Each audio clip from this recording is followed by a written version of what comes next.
that's everywhere today, especially in North America, and then just general updates from around the world. Before we get into it, though, I just wanted to show you that we have a philosophy here that we're trying to corroborate evidence, and I wanted to just recognize the researchers, all the subs that have been sending me photographs and testimonies and everything. We are working as a network. I think it's great, and I think that working together we are much, much stronger than working alone. So with that said, let me push this out of the way and take you to Brazil, where here we see the red cloud coming down, blood red coming down from the sky, sunset in the west and the orange clouds in the east. Unbelievable. I'll just play it a little bit so you can see that this is a pretty interesting video. Link below. The next one, this is interesting. It's from April of 2015, but it just is it kind of shows that this stuff has been around for the last year at least. And who knows, right? Take a look at it. It's from Cambodia. It's pretty scary looking. I wanted to pull up the All Skycam. This is an inactive Skycam in Western Australia, but you can get to it on the link that I provided below, and you can watch this thing go. Or I'll just show it to you here. I was actually watching it this day, so I saw it come all the way in, and they shut this camera down immediately, and it just started looping. And I think it's a direct view of the object. And the reason I wanted to show you this is one of the stunners that just really got me when I first kind of walked into this stuff. And I also wanted to just show it to you because it might relate to some of the things we're going to see later in the video.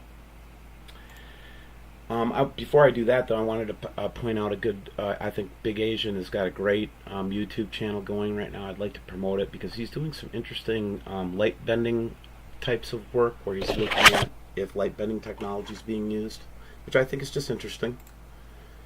A lot of folks are asking me about the Near Earth Object Program, and I do have a comment about it that I wanted to bring out, and that is each of these objects have a date. You'll see 2016, 2015, etc. These are the recent close approaches to Earth, and a couple of them were pretty close. One was 0.6, one was 0.5, one was 1.0, and what that is a lunar distance. That's the distance between the Earth and the Moon. That's a unit that we call the lunar distance. And then the other one is AU, which is astronomical unit. That's the distance between the Earth and the Sun. So when it's below 1 or below, it's dangerously close to the Earth. And we can see that we've got this just deluge of asteroids that has been just discovered just recently. These two were in 2015, of course, that have just blown by the Earth. So what I'm pointing out is that we're seeing these late in the game. The most recent one is this EG1, and I'm going to focus on this, but I'll leave the link to JPL for you so you can go look at this stuff yourself.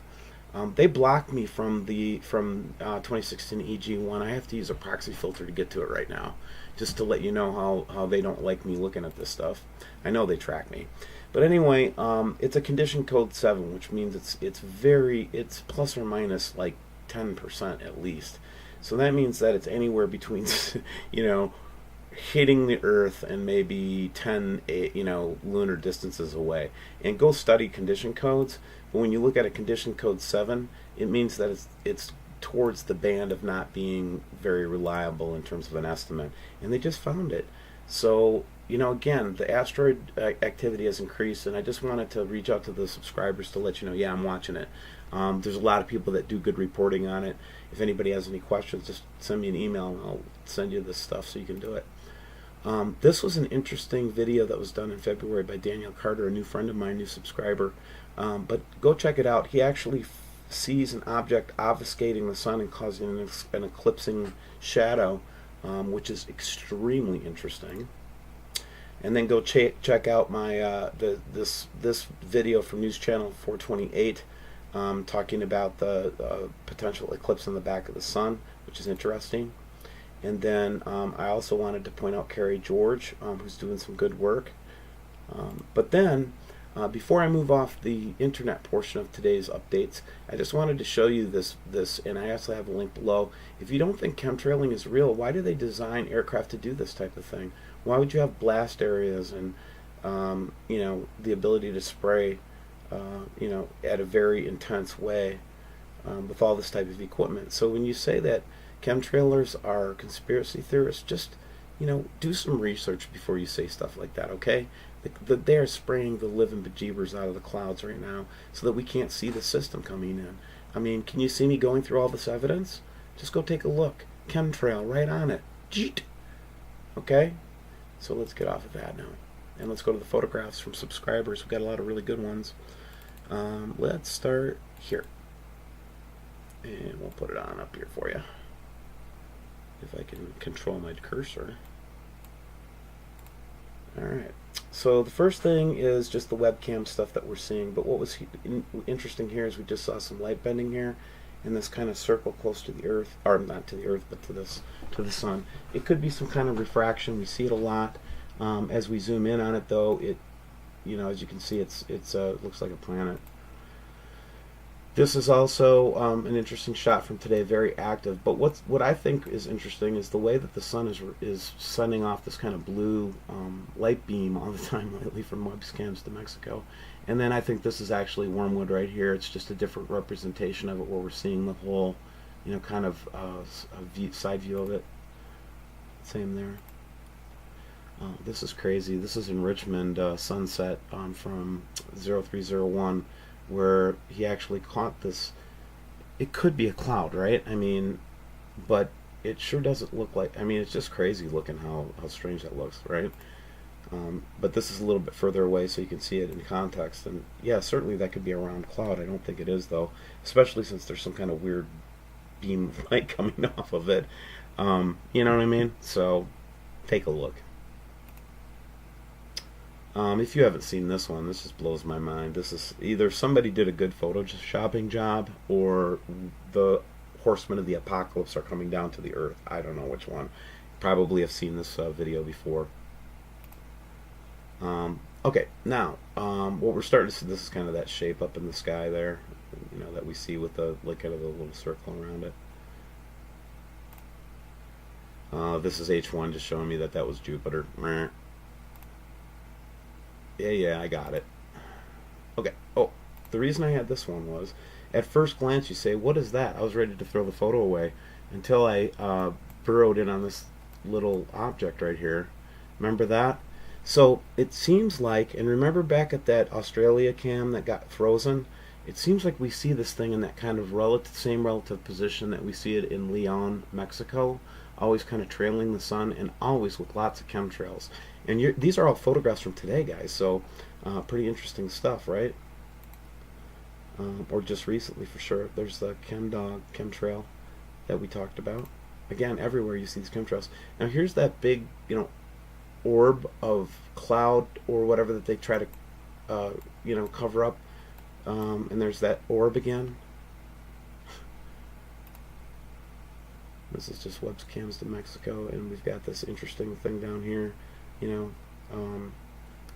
reminiscent of that orb with the smaller orb around it that I talk about in the WSO best of video that I made yesterday. Okay, here we go. Here's another one right here. Okay. Very strange. And here we see something up here in this photograph. Okay, blood moons.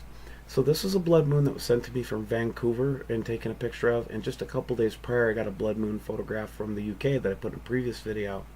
This is my friend QUESTGHOST blood moon that he caught in California with the telescope.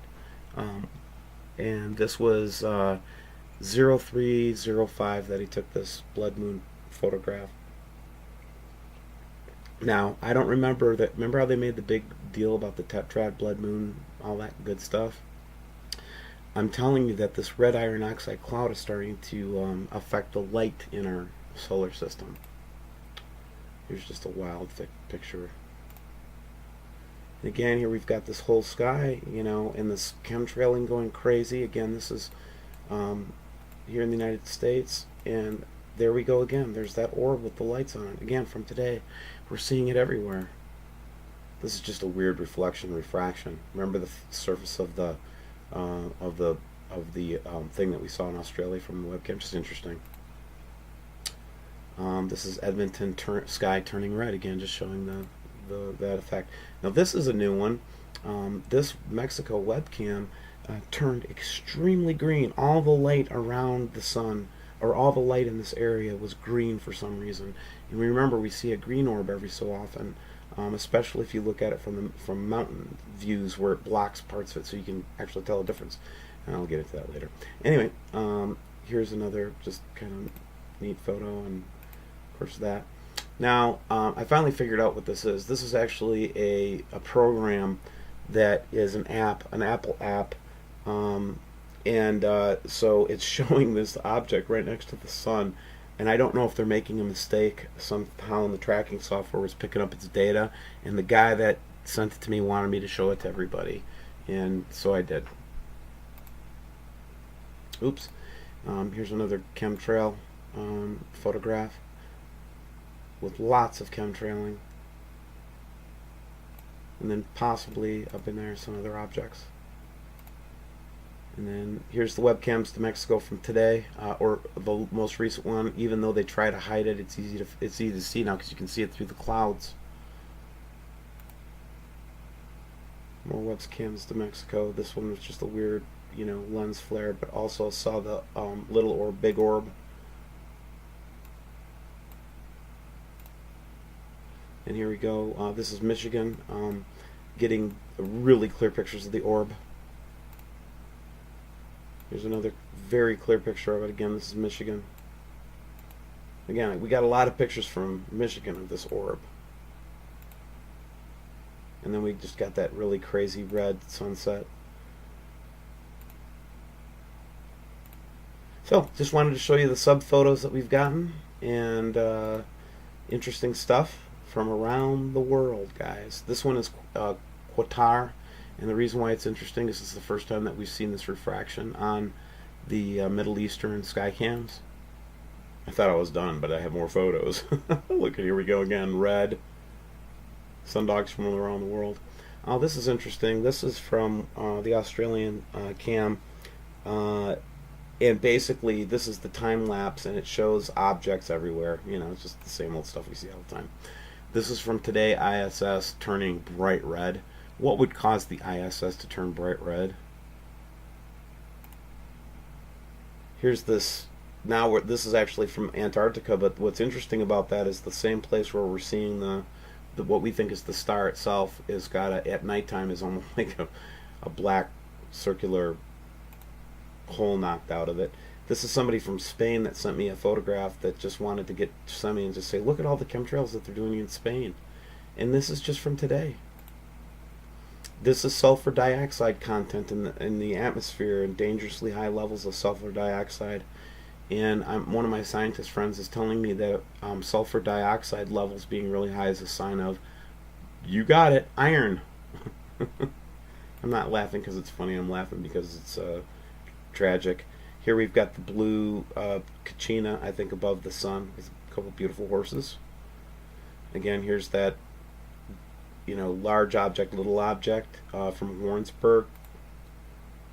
Moon glow showed it too. This is just weird. This is a photograph somebody took, and I saw this little dot in there that they pointed out to me, and I blew it up. Could be a UFO. Who knows? This is Wichita, California. Here's the orb again. Not just in Michigan. Not just in there it is from California today. Today. Oops. It'll help if you get it right. That's the same. Again. Now, last but not least, remember how we showed the Dragon IRAS Sky Survey Atlas of what we think is the Nibiru Dragon?